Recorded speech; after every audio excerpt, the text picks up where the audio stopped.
بسم الله الرحمن الرحيم الحمد لله رب العالمين وبه نستعين ولا حول ولا قوة إلا بالله العلي العظيم وصلى الله على نبينا محمد وعلى آله وصحبه وسلم أما بعد السلام عليكم ورحمة الله وبركاته الحمد للهนะครับก่อนอื่นก็ขอชุกรต่ออัลลอฮฺซุบฮานะฮูวะตะอาลานะครับพี่น้องที่รักที่มีเกียรติทุกท่านนะครับค่ำคืนนี้นะครับพี่น้องที่รักทุกท่านก่อนจะบรรยายเลยนะพี่น้องผมเตือนอินชาอัลลอฮ์ทุกการบรรยายเลยอินนัมัลอามัลบินนิยตแท้จริงอามัลต่างๆอยู่ที่การตั้งเจตนาคนพูดคนฟังสำคัญที่สุดคือตั้งเนียดนะพี่น้องเนียดวันนี้ในการฟังเรื่องศาสนาในการพูดเรื่องศาสนาผมจะบอกเสมอนะครับว่าเราเนียดแค่สองอย่างเองหนึ่งอามันสองดะวะพอแล้วปฏิบัติแล้วบอกต่อปฏิบัติแล้วบอกต่ออย่าเรียนแล้วเอาชนะกันไม่ใช่ศาสนาอย่าเรียนแล้วแตกแยกอย่าเรียนแล้วทะเลาะอย่าเรียนแล้วเกิดการข่มเหงกันไม่ใช่ศาสนาอันนั้นเรียนนับสูต่างหากศาสนาอามันสองดาวะจบเลยพี่น้องที่รักคืนนี้นะครับพี่น้องผมได้รับอามานะห์ที่จะมานัสฮัตตักเตือนจงใคร่ครวญจงพิจารณาอายะห์ต่างๆของอัลลอฮฺ سبحانه และ تعالى พอบอกว่าอายะห์ตรงนี้เนี่ยพี่น้องบางคนเข้าใจหรือสัญญาณต่างๆสัญญาณของอัลลอฮ์เนี่ยสิ่งที่เกิดเป็นไปทั้งหมดในโลกที่มันเดินอยู่แล้วมันวนเวียนแล้วมันกลับมาหาเราแล้วเราเนี่ยหลักการอิสลามเลยนะครับพี่น้องสิ่งต่างๆที่เกิดขึ้นณดุนยาเนี่ยอัลลอฮ์ต้องการให้เราทำอะไรกับมันอันดับแรก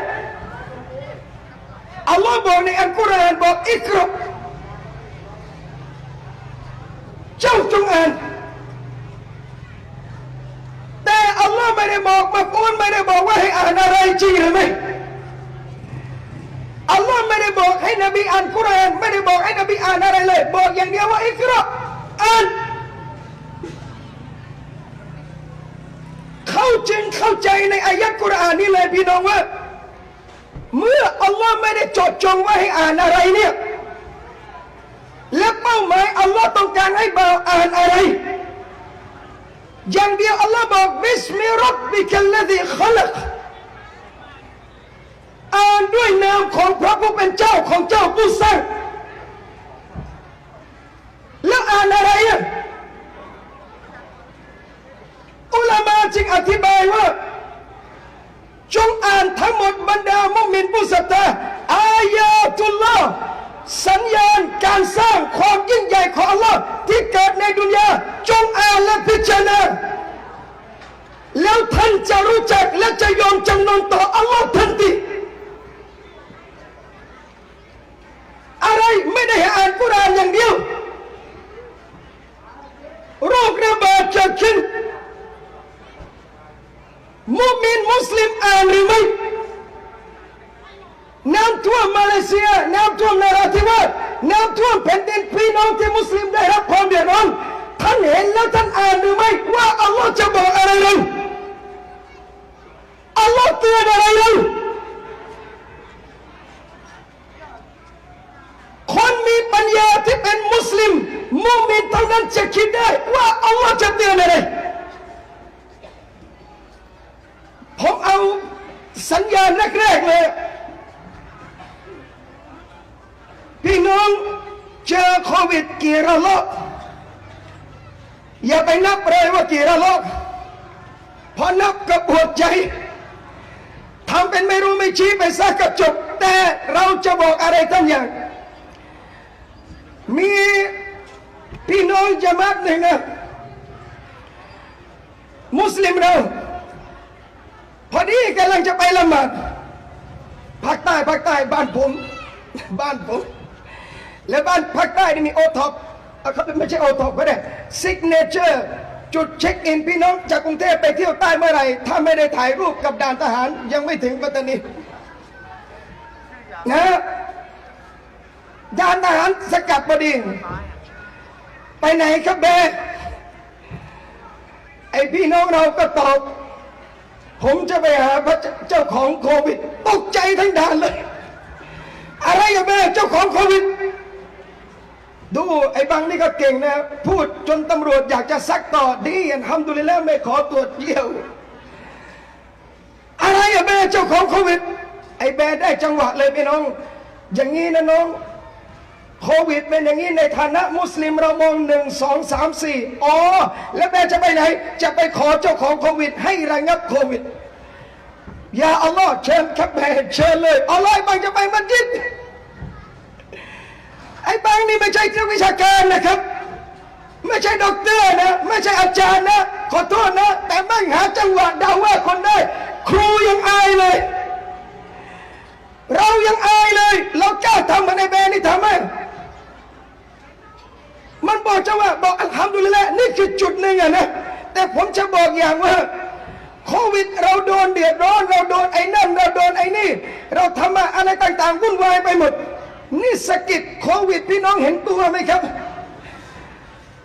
เห็นตัวมันไหมเล็กจนต้องมองกับกล้องจุลทรรศน์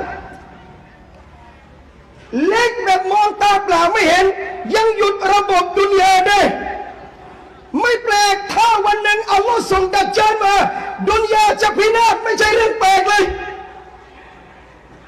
โควิดเล็กกว่าขี้ตีนท่านอีกขอโทษนะเล็กกว่าขี้ตีนท่านอีกแต่มันยังทำให้ท่านเครียดเดือดร้อนระงับเศรษฐกิจดุนยาได้พี่น้องแล้วเธอเจ้าของแล้วสิ่งที่ฟิตนะห์แรงกว่านั้นมาอะไรจะเกิดขึ้นโรคระบาดจะไม่มาโรคระบาดท่านนบีบอกชัดเจนมากอินนะฮูละอาซาบโรคระบาดอย่างแรกเลยเป็นอาซาบเป็นบทลงโทษแล้วใครลงโทษไม่มีใครลงโทษเราได้นอกจากอัลลอฮ์ผู้เดียวแล้วอัลลอฮ์ลงโทษทำไมอัสบาบหนึ่งสาเหตุหนึ่งผู้มีปัญญามุสลิมต้องใครควรซินาที่จะซินาที่มาผมพยายามเจอกับพี่น้องลองบอกตัวเองสิพี่น้องมุสลิมเรามีชายหญิงวัยรุ่นมุสลิมะมั่วมีไหมครับยาเสพติดมีไหมครับผู้หญิงมุสลิมะไม่เอาศาสนาผู้ชายวัยรุ่นไม่เอาศาสนาเกิดมีหรือไม่อย่าบอกว่าวัยรุ่นผู้ใหญ่ไม่ละหมาดยังมีเลยชายหญิงวันนี้เที่ยวเตร่โดยไม่ได้สนใจอะไรทั้งสิ้นเกิดขึ้นถ้ากาเฟรทำไม่แปลกเลยสิ่งที่แปลกคือมุสลิมทำความเลวเกิดขึ้นฟิตนะห์มัสยิดเกิดขึ้นพ่อไม่เตือนลูกแม่ไม่เตือนลูกสังคมไม่เตือนกันพี่น้องมุสลิมไม่มีการนัสยิดกันนั่นแหละพี่น้องอาซาบจากอัลลอฮ์ลงทันที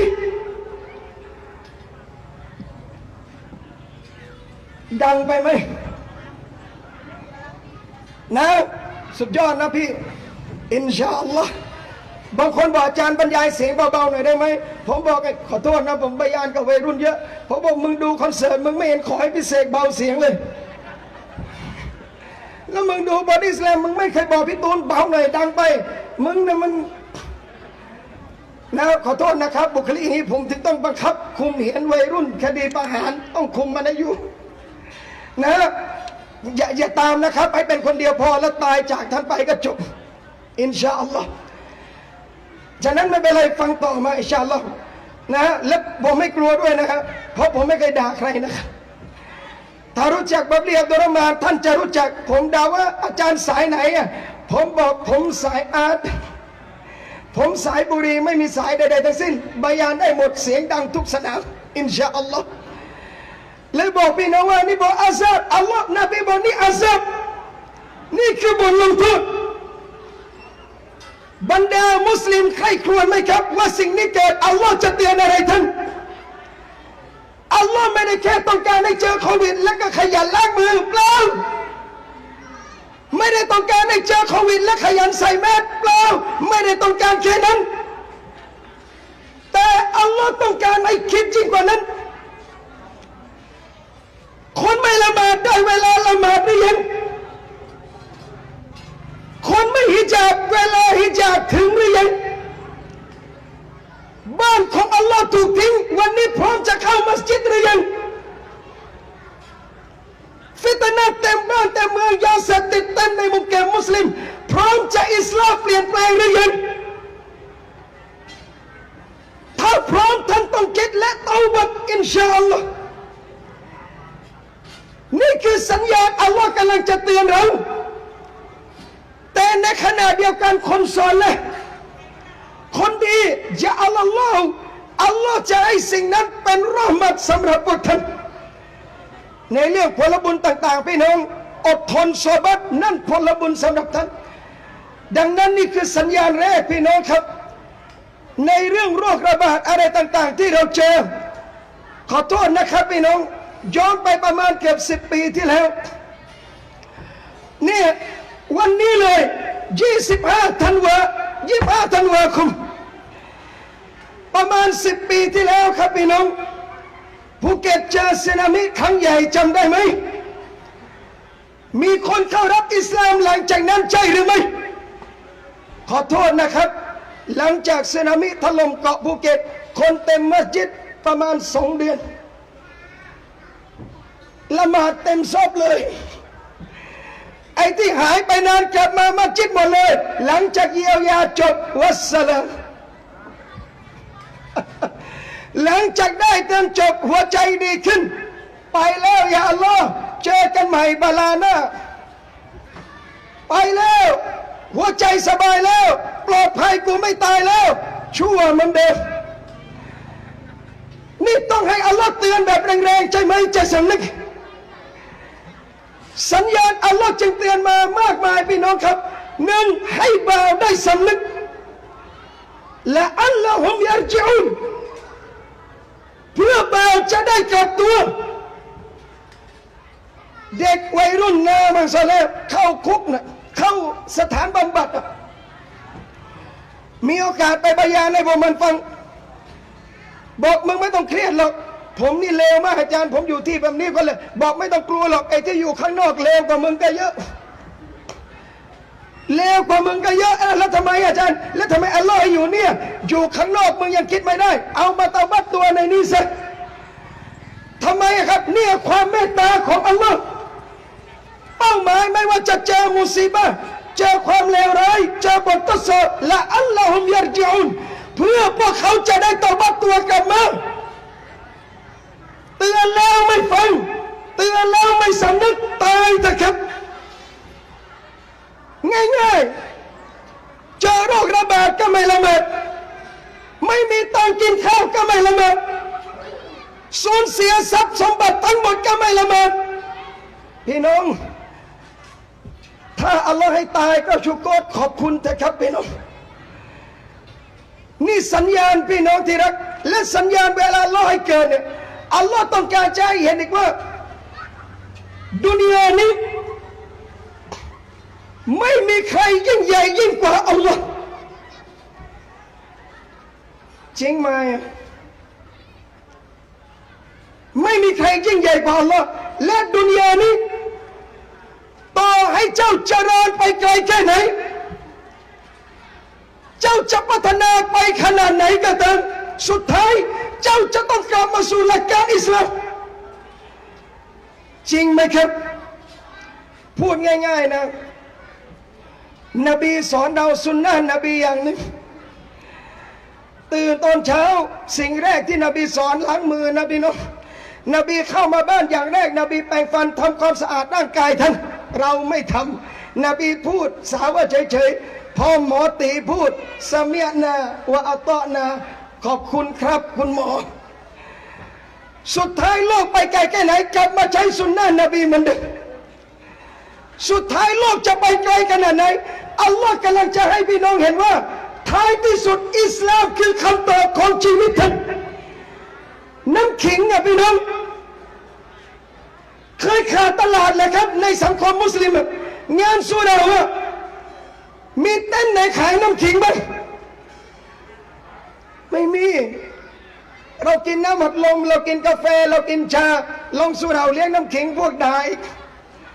ไม่ลงทุนเลยมาเลี้ยงน้ำขิงจริงๆนะพี่น้องพอเขารณรงค์โควิด-19 น้ำขิงขาดตลาดเฉยเลยแล้วในกุรอานในหะดีษนบีสนับสนุนกินน้ำขิงมากี่พันปีแล้วมุสลิมไม่กินเมื่อไม่กินโดยธรรมดาอัลลอฮ์ให้เกิดโควิดโรคระบาดขึ้นกลับมาหาสุนนะนบีสุดท้ายมันรีวายแล้วย้อนกลับมาหมดเลยฮิญาบผ้าคลุมการแต่งกายปิดเอารัดของมุสลิมอดีตคนเคยแม่ขอโทษนะครับคนเคยดูถูกผู้หญิงมุสลิมแต่งตัวเหมือนนินจาเลยใช่ไหมบางคนใส่นิกอบหรือบางคนไม่ใส่นิกอบใส่ผ้าฮิญาบโผล่หน้ามาอย่างเดียวบางคนโผล่ตาสองตาโอ้ยนินจาเขาวนี้มึงเป็ดหมดเลยทั้งผู้ชายผู้หญิง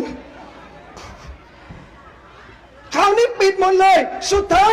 คนใส่กระโปรงสั้นคนใส่เสื้อแขนสั้นท้ายที่สุดเวลาโควิดระบาดกลับมาปิดเอารัดหมดเลยกลับมาแต่งตัวรัดกุมทำไมกลัวเชื้อโรคโดนผิวอัลลอฮ์สอนให้ปิดเดือนแรกตั้งกี่พันปี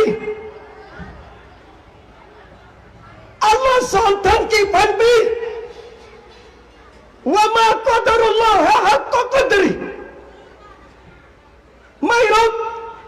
พวกเขาไม่ให้ความยิ่งใหญ่ต่ออัลลอฮ์ต่างหากกาเฟรไม่ให้ความยิ่งใหญ่ต่ออัลลอฮ์เราไม่เสียใจแต่มุสลิม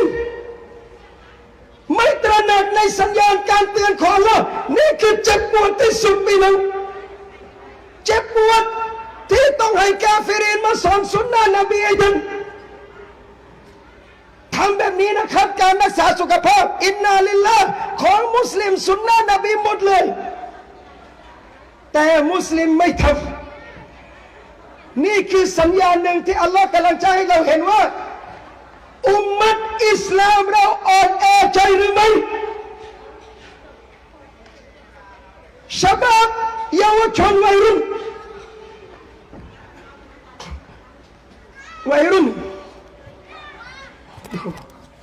นะดูพูดจนลืมเสียบไม่อินนาลิลลาห์แต่ไม่เป็นไรอินชาอัลลอฮ์เสียงผมถึงเยาวชนวัยรุ่นพี่น้องที่รักวัยรุ่นมุสลิมเรานี่แปลกนะไม่ละหมาดไม่กินหมูไม่กินหมูไม่ละหมาดแล้วเขารังเกียจหมาคอนเซปต์เรามีอยู่ครั้งหนึ่งผมเคยบรรยายที่ใต้นะพี่น้องหัวข้อพี่น้องปาเลสไตน์พี่น้องปาเลสไตน์หลังจากบรรยายเสร็จมีเยาวชนคนหนึ่งมาหาเราอาจารย์ถ้าคนบ้านผมถ้ามันสายหัวแบบนี้แล้วพี่น้องมี100มันให้100เลยไม่ไหวแล้วอาจารย์บอกเป็นอะไรมันเป็นลูกศิษย์เราไอ้นี่เป็นอะไรถ้าแปลเป็นภาษาไทยผมอยากจะไปช่วยพี่น้องที่ปาเลสไตน์แล้วอาจารย์บอกจะไปช่วยแล้วใช่ดูในคลิปอะไรสงสารมากอยากไปช่วยนึกก็ดีทำด้วยแล้วผมถามบ้างขอโทษนะตาตื่นละหมาดซุบฮ์ไหมนี่คือคำตอบละหมาดเวลาเคยไปมัสยิดไหมนอนอยู่บ้านแต่บาง ถ้าคนอย่างเองไปที่ฮามาสนะพี่น้องเขานะกังวลจะไม่ได้ละหมาดตะฮัจญุดไอ้นี่ยังลุ้นจะตื่นซุบฮ์อยู่เลยเขาอ่านกุรอานกันวันละจุซพี่น้องอันนี้บางทีวันละฮุรุฟยังไม่ได้อ่านเลยเขาในระดับนั้นเราไประดับนี้ผมให้เวลาอีก3 เดือนอย่าดูคลิปวิดีโอนั่งคนเดียวแล้วคิดใหม่จะไปหรือไม่ไปเชื่อแต่ครับอิมานมาแบบไฟไม่ฟางแบบนั้นมันจะไปเร็วมากมันจะไปเร็วมากเลยบอกกับพี่น้องที่รักนะครับบอกว่าวันนี้พี่น้องที่รักอัลลอฮ์เตือนเรามาเรื่อยๆและฉายภาพขึ้นเรื่อยๆสิ่งที่นบีเตือนอัลลอฮ์เตือนตอนนี้เหตุการณ์มันเกิดขึ้นเรื่อยๆบ่าวของอัลลอฮ์จะสำนึกหรือยังแค่นั้นเองหะดีษหนึ่งผมอยากจะเตือนผมและท่านนบีศ็อลลัลลอฮุอะลัยฮิวะซัลลัมได้กล่าวพี่น้องยัดรุสุลอิสลามكما يدرس الوش الثوب ท่านนบีฉายภาพมุสลิมอาคิริซะมันรอซูลกล่าวว่าอิสลามจะค่อยๆหายไปเหมือนกับรอยดอกรอยเสื้อบนผ้าที่มันค่อยๆจางลงไปเรื่อยๆลาฮาวละวะลากุวะตะอิลลาบิลลาห์จนบางรายงานกล่าวซอฮาบะห์บอกลายับกอมินัลอิสลามอิลลัสมุอิสลามจะไม่เหลืออะไรเลยนอกจากชื่อเท่านั้นอิสลามจะเหลือแค่ชื่ออาคิริซะมานคือสิ่งที่น่ากลัวที่สุดพี่น้องนบีฉายภาพสัญญาณหนึ่งบอกเหตุการณ์นี้จะเกิดขึ้นในอนาคตแล้ววันนี้ถ้าลูกเราพี่น้องลูกเราไม่ละหมาดอีกนานอาจารย์รุ่นหนูไม่มีทางหรอกพี่น้องอย่าว่ารุ่นนี้ไม่มีทางวันนี้เราไปเยี่ยมบ้านพักเด็กน้อยมาพี่น้องที่รักเด็กบางคนพี่น้องอายุ5 ขวบไม่รู้พ่อแม่เป็นใครอยู่ในระบบอยู่กับโต๊ะอยู่ในหมู่แก่มุสลิมแต่ไม่รู้อะไรเลยเกี่ยวกับอิสลามผมเจอ1 เคสถ้าพี่น้องรู้จักไปเยี่ยมหมู่แก่นึงนะกิบหมูพี่น้องขออัลเลาะห์เมตตานานไม่ได้ไปวันหนึ่งจะไปเยี่ยมบ้านนั้นอีกครั้งอินชาอัลลอฮ์บ้านอยู่ใกล้มัสยิดแต่ตกมุตัดกันทั้งบ้านบ้านอยู่ใกล้สุราแต่ตกศาสนาบอกสิ่งนี้เกิดขึ้นได้ยังไงพี่น้องก็ตรงไงที่นบีบอกในสุดท้ายคนจะไม่รู้จักอิสลามจนกระทั่งสังคมเยาวชนคนแก่จะไม่รู้เลยว่าละหมาดคืออะไร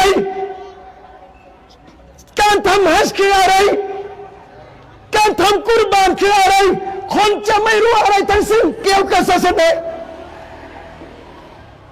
นี่คือสัญญาณท่านต้องคิดและใคร่ครวญพี่น้องที่รักผมถึงบอกพี่น้องนะครับว่าหมดเวลาแล้ววันนี้ในการทะเลาะกันของคนมุสลิมผมไปบยานบางที่ขอโทษนะพูดไม่ต้องมีแอปเพราะผมไม่ชอบแอปยังทะเลาะกันเรื่องกุนูดอยู่เลยอินนาลิลลาห์ยังทะเลาะกันเรื่องคณะนั้นคณะนี้ผมบอกบางโทษนะครับบางละหมาดรูปหน้าบางละหมาดไม่รูปหน้าทั้งสองบางในละหมาดทั้งคู่ไอ้บางผมนู่นนั่งรูปบ้องกัญชาอยู่ทำไมไม่ไปเอามันบ้างนู่นวัยรุ่นมุสลิมกำลังม้วนฟอยเนี่ยอันนี้ไม่มีขีลาบเลยว่าฮารอมทำไมไม่ไปเอาจริงเอาจังมาเถียงทำไมคนละหมาดแล้วทะเลาะทำไมคนละหมาดแล้วแตกต่างเรื่องฟิกไม่ได้บอกมีหลักฐานตั้งคู่ทันแล้วตอบกับอัลลอฮ์เองจบแต่ดูกัญชาเมาๆนะฮารอมชัดเจนมุสลิมติดยาบ้านะฮารอมชัดเจน ผู้หญิงไม่ฮิญาบผู้หญิงมุสลิมะน้องเรายังนั่งไปกับผู้ชายให้เราจัดเจนทำไมไม่เอาจริงเอาจังหรือจะรอให้สังคมมุสลิมตกมุดตัดตั้งกัน นี่อัลลอฮ์เตือนเรานี่นบีเตือนเราถึงเวลาหรือยังพี่น้อง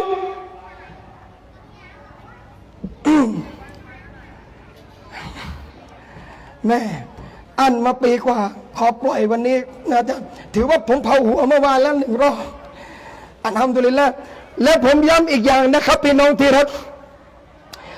ที่นบีพูดเอานี้เนี่ยท่านรักเรานะท่านต้องการเตือนเรานะท่านต้องการให้เราระวังนะจนถ้าเรายังอ่อนแอในเรื่องศาสนา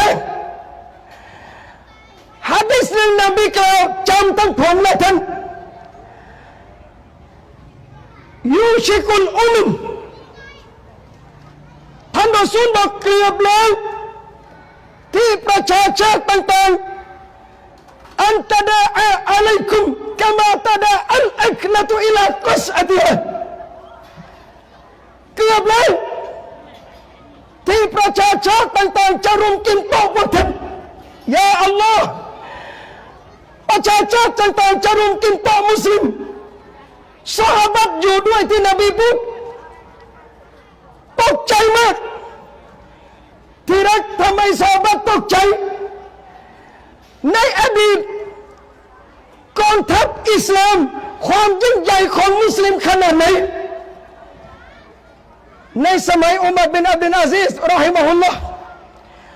มีผู้หญิงคนเดียวพี่น้องมุสลิมะคนเดียวมีคนเดียวขอโทษไม่ใช่ผู้หญิงเป็นมุสลิมินคนเดียววัลลอฮิคนเดียว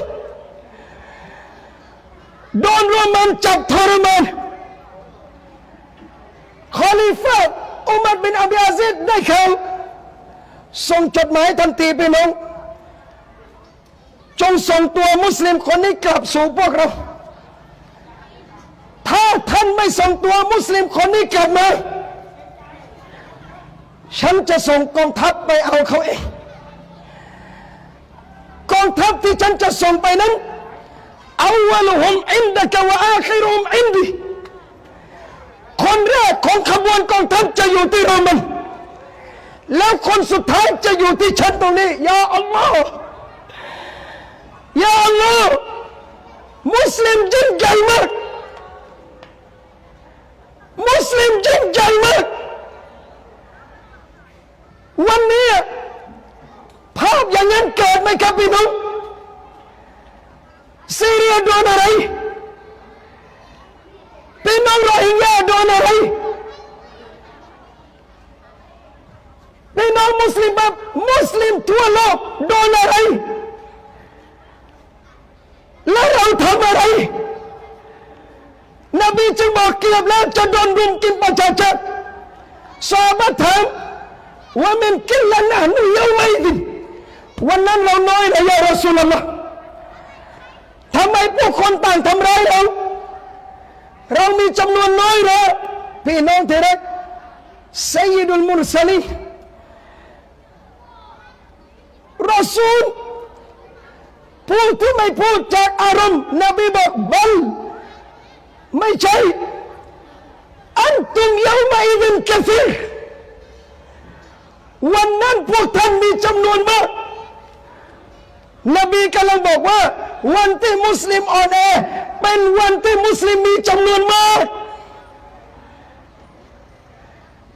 เห็นภาพไหมประชากรในโลกตอนนี้พี่น้องประชากรมุสลิมเยอะมากๆนบีบอกพวกท่านมีจำนวนมากว่าลาคิน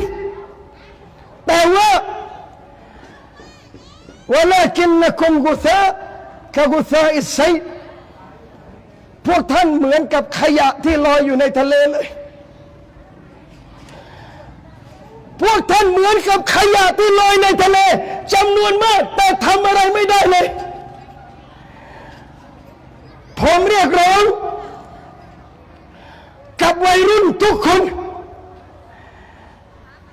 เยาวชนทุกคนบอกมึงยังกินเหล้าอยู่มึงยังติดยาบ้าอยู่มึงยังทำซินาอยู่มึงยังไม่เอาศาสนาอยู่ผมบอกวัยรุ่นด้วยนะกูขออย่างเดียวเองละหมาดซะจานผมยังเลิกไม่ได้บอกตรงๆพี่น้องบางคนวัยรุ่นจานผมยังเลิกไม่ได้จริงๆมึงละหมาดซะละหมาดซะยังติดยาอยู่มึงละหมาดซะอาจารย์หนูยังฮิญาบไม่ได้ใจยังไม่ถึงน้องละหมาดซะละหมาดซะจานผมยังยิงเข็มอยู่เลยละหมาดซะทำไมอะครับเชื่อมั่นละหมาดจะยับยั้งมันเลยขออย่างเดียววัยรุ่นมุสลิมให้ละหมาดเยาวชนที่มากนี่คือโจทย์ที่ยะฮูดีต้องการมากๆพี่น้องเชื่อไหมว่ายะฮูดเขาประชุมกันประจำมุชาวัรกันตลอดจะถล่มมุสลิมยังไงยะฮูดีจนมีมติเล็ดลอดออกมาพี่น้องจากนิตยสารหนึ่งบอกที่เราต้องการที่สุดคือมักกะที่เราต้องการที่สุดคือมักกะในการมุชาวัรประชุมเขาบอกเลยว่าถ้าท่านต้องการจะโจมตีมักกะจริงๆท่านต้องจับกลุ่มนี้ให้ได้นั่นคือ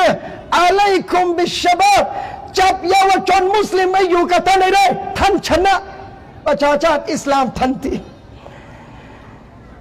ท่านชนะประชาชาติอิสลามทันทีเยาวชนคือพลังสำคัญที่สุดพี่น้องแต่น่าเสียดายที่เยาวชนมุสลิมวันนี้ยังไม่สำนึกขอเถอะครับบอกขอโทษนะบอกกูขอพวกมึงจริงๆเลยเลิกเถอะครับเพื่ออัลลอฮ์เลิกเถอะครับเพื่ออัลลอฮ์ขึ้นสู่เราเถอะครับเพื่ออัลลอฮ์มุสลิมเจ็บปวดมามากแล้วถ้าเยาวชนไม่เปลี่ยนแปลงโลกนี้ก็จะไม่เปลี่ยนถ้าชาวบ้านเยาวชนไม่เปลี่ยนแปลงโลกนี้ก็จะไม่เปลี่ยนแปลงอินชาอัลลอฮ์ผมเตือนนะครับพี่น้องที่รักเมื่อบอกตรงนี้แล้วเตือนผมและเตือนตัวท่านแล้วท่านนบีบอกตรงนี้แล้วว่าเกือบแล้วที่ประชาชาติมุสลิมต้องถึงแม้ท่านจำนวนมากท้ายที่สุดท่านนบีบอกว่าวะลายักฟิฟันนัลลอฮุฟีกุลูบิกุมุลวะห์เอาคำกล่าวศ็อลลัลลอฮุอะลัยฮิวะซัลลัมและอัลลอฮ์จะใส่อัลวะห์ลงไปในหัวใจของอุมมะฮ์อิสลามอัลวะห์อัลิฟลามวาวฮานูนซอฮาบะห์ถามนบีเลยว่าวะมัลวะห์ยารอซูลุลลอฮ์อะไรคืออัลวะห์พี่น้องนบีตอบว่าฮุบบุดดุนยาวะกะราฮิยะตุลเมาต์รักดุนยาแล้วเกลียดความตายด้วยรักและเคารพรักดุนยาเกลียดความตายสองสเต็ปสู่ความต่ำต้อยเป็นเอาดีวันนี้เราทำได้หมดเลยเพื่อดุนยาผมเคยบอกซอฮาบะห์บางท่านยืนละหมาดตะฮัจญุดจนถึงเช้ายืนอ่านกุรอานจนขอตามได้ในละหมาดวัยรุ่นบอกโอ้โหอาจารย์ยืนจนเช้าอ่านเป็นยุสจนขอตามเนี่ยนะโอ้ไหวไหมไม่ไหวหรอกซอฮาบะห์ทำได้แล้วมึงทำไม่ได้ผมบอกอย่างนี้ไอ้น้องฟังนะผมอยู่ปัตตานี3 จังหวัดนราธิวาสพี่น้องเรายืนขายต้มยำกุ้งที่มาเลเซียร้านเปิดตอนเย็นปิดอีกทีเกือบซุบฮีพรุ่งนี้ยืนผัดข้าวทั้งคืนไม่เห็นบ่นเลยซอฮาบะห์ยังยืนตั้งแต่ยามดึกจนถึงซุบฮีของเรายืนตั้งแต่เย็นจนถึงเกือบดึกไม่เห็นบ่นเลยยืนได้เหมือนกันแต่ที่มันยืนไม่ไหวเพราะหัวใจต่างกันในบางเรื่องลองสิพี่น้อง คนบอกว่าถ้าท่านยืนได้5 ชั่วโมงจะให้1,000,000ตายก็ยืนตายก็ยืนบอกเรายอมรับและเรารักในดุนยาแต่วันนี้อุมมะอิสลามพี่น้องที่รักถึงเวลาแล้วที่เราจะต้องอิสลามและเปลี่ยนแปลงตัวเองนะครับและสำคัญที่สุดเลยพี่น้องในสังคมมุสลิมเราสัญญาณที่อัลลอฮ์ส่งให้ขโมยมีไหมครับในมุสลิมขอโทษผมถามผิดว่ามีไหมถามไหมเยอะไหมนะยาเสพติดเยอะไหมคนไม่ละหมาดเยอะไหมครับคนไม่ฮิญาบเยอะไหมผมจะไม่ถามว่ามีไหมเยอะไหมคนไม่สนใจเรื่องศาสนาเยอะไหมลูกไม่เชื่อฟังพ่อแม่เยอะไหมสามีไม่เขาเรียกเมียไม่ต่ออัตต่อผัวเพื่อนบ้านแตกแยกกันทะเลาะเบาะแว้งในมุสลิมเยอะไหมท่านตอบได้ไม่ใช่ผมสิ่งเหล่านี้เป็นสัญญาณหนึ่งอัลลอฮ์ส่งมาว่าถึงเวลาแล้วนะอยู่ตัวใครตัวมันไม่ได้เลยไหมละตะมุรุนบิลมะรูฟนบีบอกท่านจงสั่งใจกันในความดีวะละตันฮาวนะอันิลมุนกัรและจงยับยั้งในความเลวสิ่งที่กลัวมากกว่าคนไม่ละหมาดคือการเห็นคนไม่ละหมาดและเรารู้สึกเฉยๆสิ่งที่น่ากลัวกว่าการซินาคือการที่เราเห็นคนซินาแต่เรารู้สึกเฉยๆสิ่งที่น่ากลัวกว่าความชั่ว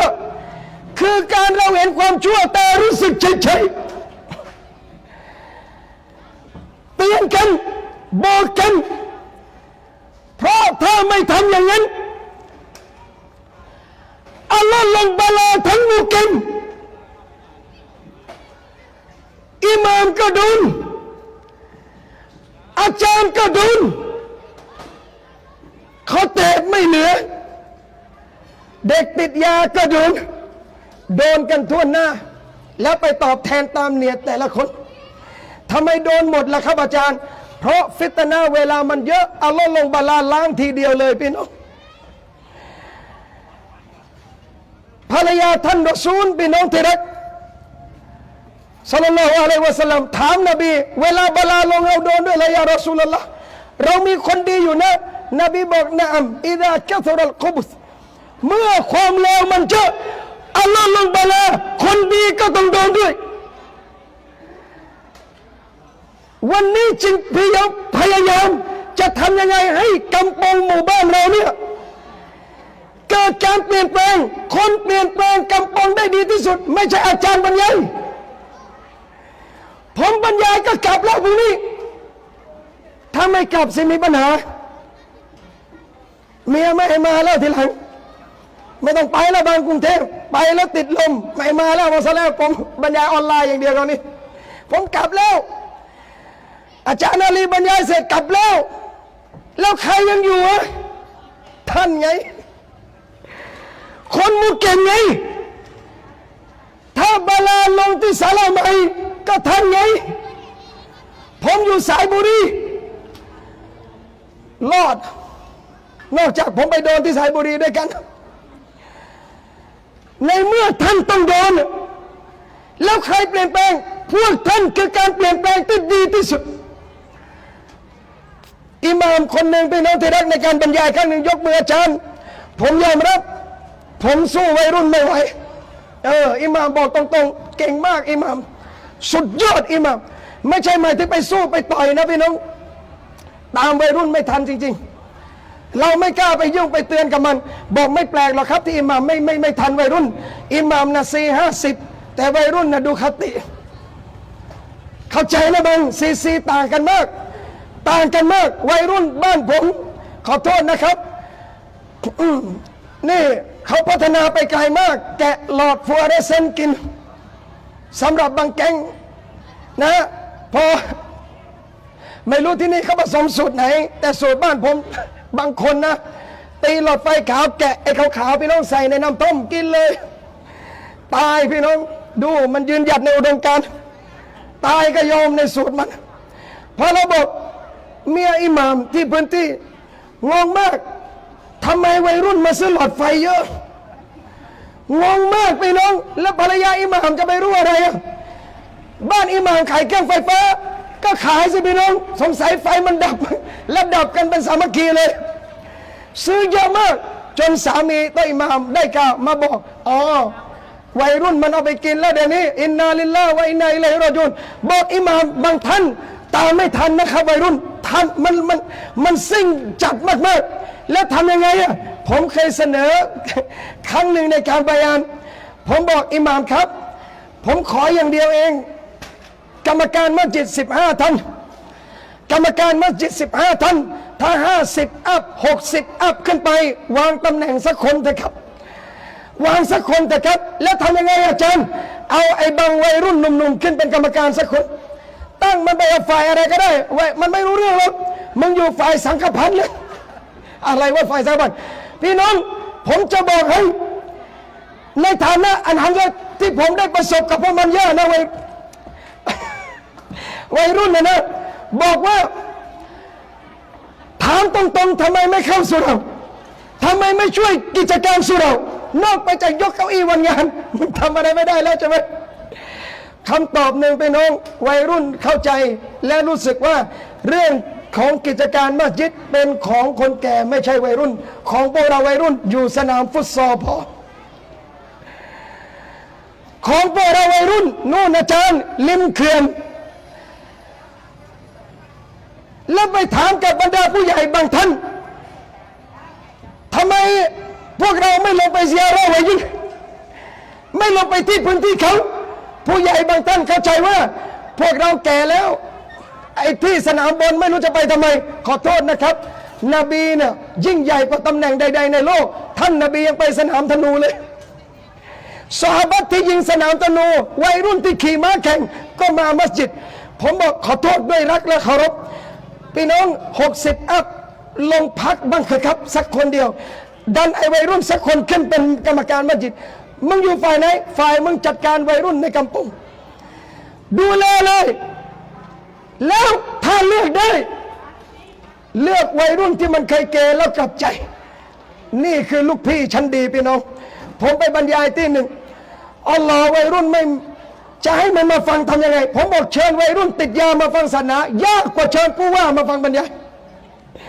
เชิญผู้ว่าฟังบรรยายไม่ยากส่งจดหมายไปเดี๋ยวแกก็มาสอสอยิ่งง่ายใหญ่เลยยิ่งใกล้จะหมดสมัยแล้วพี่น้องเชิญแต่ครับง่ายเลยฝนตกก็มาฝนเป็นหินก็มาวัยรุ่นนะจัดโซฟาระดับหลุยมันยังไม่มาเลยทำยังไงใจมันฟังเสนอครั้งหนึ่งพี่น้องไปบรรยายกรรมการมัสยิดโทรมาอาจารย์ครับขอช่วยมาบรรยายให้วัยรุ่นหน่อยได้ไหมอาจารย์กี่โมงดีครับครูสัก4 ทุ่มได้ไหมครับ4 ทุ่มเลยนะ4 ทุ่มแล้วกว่าจะไปถึงประมาณเกือบ5 ทุ่มบรรยายรอบมิดไนท์มาเต็มเลยพี่น้องพูดเปิดเจอบางคนหัวเข็มขัดอันเบลมใส่ขาเดฟนั่งฟังบรรยายจบผมถามตรงๆมาได้ไงวะน้องอ๋อลูกพี่ชวนมาแล้วใครอะลูกพี่มัน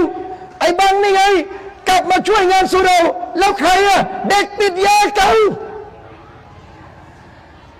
เด็กเกเรเก่าเต่าบักเปีย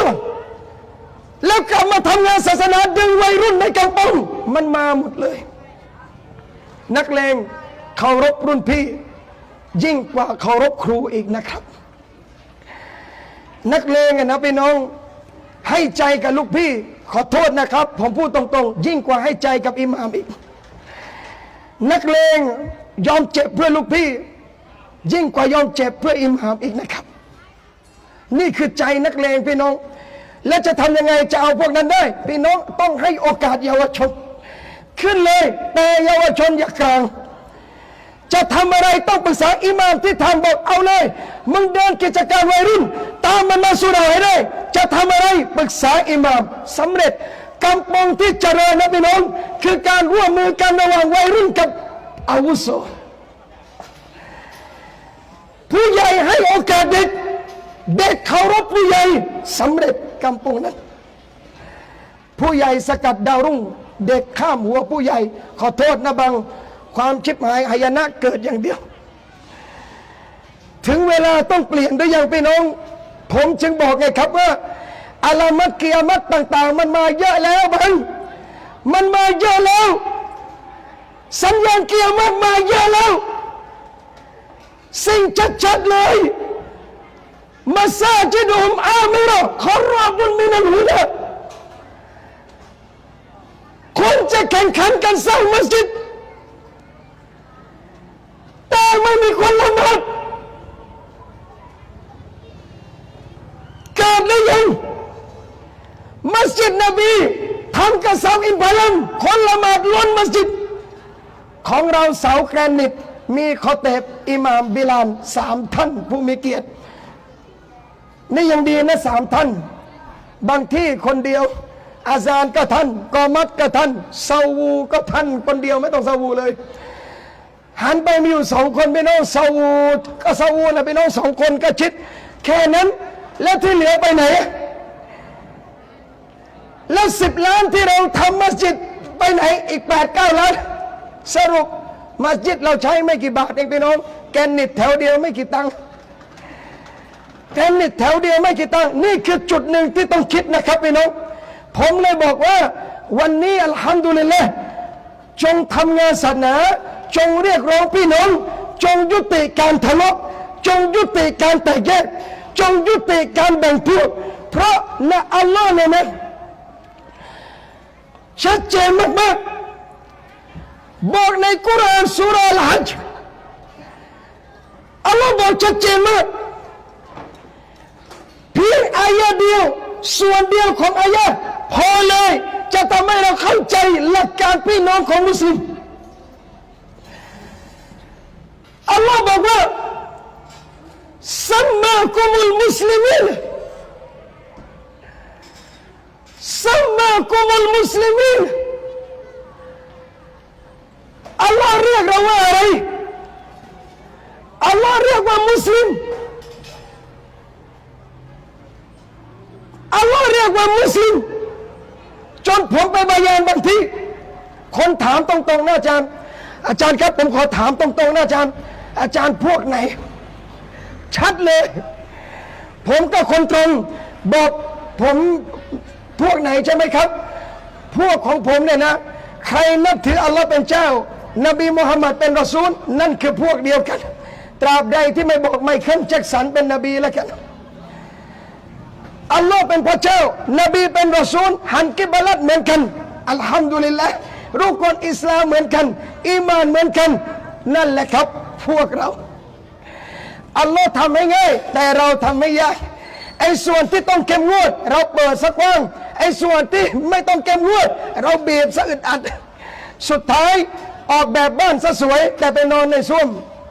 แล้วถ่ายในห้องน้ำในห้องนอนสุขไหมครับ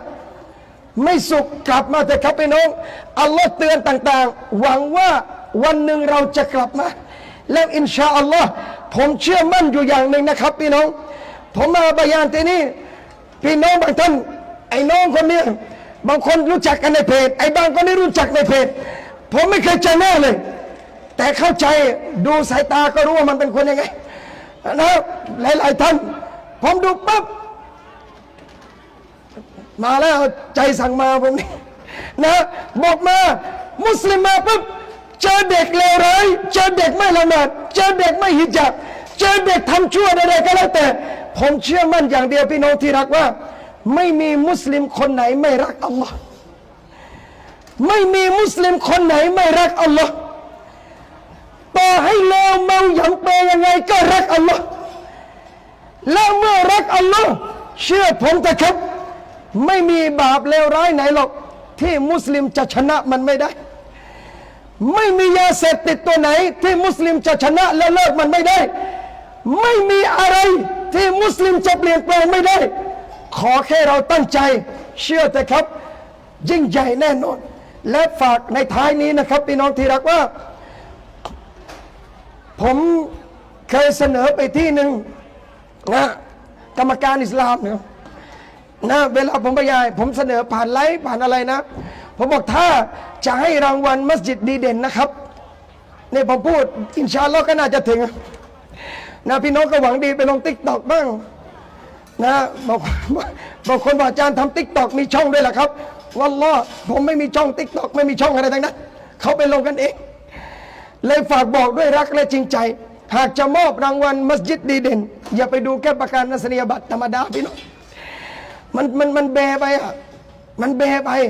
แล้วมัสยิดดีเด่นยังไงชุมชนดีเด่นมัสยิดไหนวัยรุ่นละหมาดเยอะที่สุดมัสยิดไหนวัยรุ่นละหมาดเยอะที่สุดนั่นแหละสุดยอดใส่จีนมาก็ได้ใส่อะไรมาก็ได้ขอปิดเอารัดเข้าละหมาดให้ได้สุดยอดยิ่งใจมากยะฮูดีไม่ปวดหัวหรอกครับพี่น้องถ้าคนละหมาดอายุเท่าชัยมัด80 90ซับมีฮิสก็หลังปวดพี่น้องที่รักไม่ไหวแล้วอิหม่ามอ่านยาวไปเอาสั้นๆแชร์ไม่ไหวเจ็บหลังเมื่อใดมุสลิมอายุ18อายุ20อายุ30อายุ40ละหมาดจะมาได้อย่างเต็มที่พี่น้องอิหม่ามมุเกมนั้นสมควรจะได้รับเป็นอิหม่ามตัวอย่างเพื่อจะบอกวิธีการว่าทำยังไงกับคนในมุเกมวัยรุ่นถึงมาละหมาดได้ผมสู้ฮบไอ้ท่านเลยท่านคือสุดยอดทำยังไงวัยรุ่นมุสลิมมาช่วยงานมัสยิดได้งานสุเราไม่เกี่ยวนะครับเพราะงานสุเรามันมาจีบกันก็เยอะมันมาแซวกันก็เยอะ